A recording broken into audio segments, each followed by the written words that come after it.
Dito kami sa isang resort sa Doña Remedios. Remedios Trinidad, DRT. Ang Bulacan. Parte siya ng Bulacan. And pangalawang beses pa lang namin nakakapunta dito sa Caribbean Wave and Resort. Ayan guys, itutur ko kayo. Ayan. Dito kami ngayon.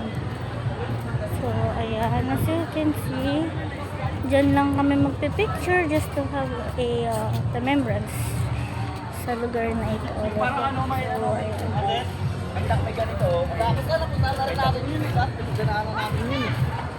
Malamig.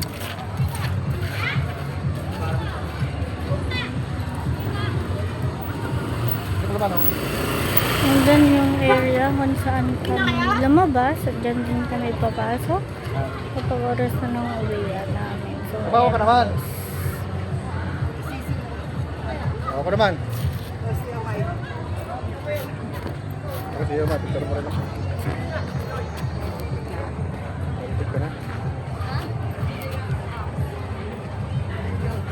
Yung may sample ko lang eh. Sigit na, sigit na. Pati mo kung katawan.